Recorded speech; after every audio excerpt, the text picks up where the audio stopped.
Investing in India, the single worst thing that you can do in India is invest your money. अगर आपने let's say 4 साल पहले invest किया होता Nifty 50 के अंदर अपना लेट्स से 1000, तो आपके पैसे आज भी 1000 ही रहते।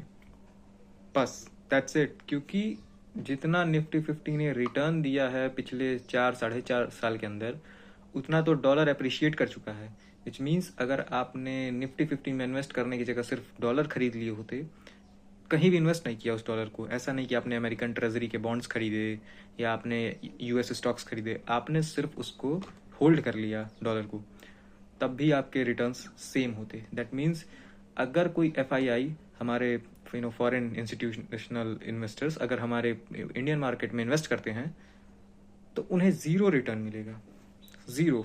वो एक कोलैप्सिंग इकॉनमी के अंदर अपना पैसा डाल रहे होंगे, क्योंकि इंडिया में आप फ्रीबीज और बाकी सारी चीज़ें देख ही रहे हो।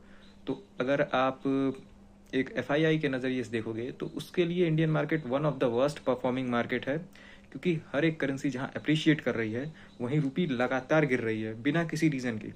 लाइक लेट्स से कि ईरान इजराइल वॉर तो अभी का इशू है, बट इंडियन रूपी हिस्टोरिकली ही गिर रही है। आज तक इंडियन रूपी ने कभी ऐसा नहीं हुआ है कि वो रुपया डॉलर के टर्म्स में मजबूत हुआ हो, हमेशा गिरा है। तो कोई भी इन्वेस्टर इंडिया के अंदर पैसा क्यों डालेगा? इवन फाइनेंस मिनिस्टर, उन्होंने खुद कहा है कि हमें एफआईआईज की ज़रूरत ही नहीं है, हमें अपने मार्केट्स को चलाने के लिए एफआईआईज की ज़रूरत नहीं है। And that is the single reason why FIIs हमारे मार्केट्स में इन्वेस्ट नहीं कर रहे हैं, क्योंकि उनको लग रहा है कि इस देश का फाइनेंस मिनिस्टर ही हमारे साथ नहीं है। और अगर आप रिपोर्ट भी देखोगे तो एफआईआईज ने लगातार पिछले 1.5 साल में हजारों करोड़ की सेलिंग की है, सिर्फ और सिर्फ सेलिंग की है। वो अपना पैसा निकाल रहे हैं और भाग रहे हैं वहाँ से, इंडिया से। और इसकी ही वजह से मेरे ख्याल से one of the most important reason यही है कि रुपया लगातार कमज़ोर होते जा रहा है, क्योंकि हमारे देश के फॉरेक्स रिजर्व्स कम हो रहे हैं। और गवर्नमेंट इसके बारे में कुछ नहीं कर रही, क्योंकि गवर्नमेंट डिलिमिटेशन और वुमेंस राइट, पता नहीं वुमेंस राइट फलाना दिखाना के बिल्स ला रही है सिर्फ।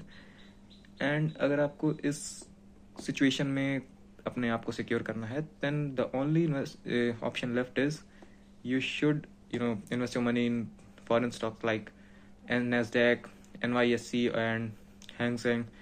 And it will be better अगर आप IND मनी को यूज़ करके अपने करेंसी को कन्वर्ट करके यूएस डॉलर्स में कर लो।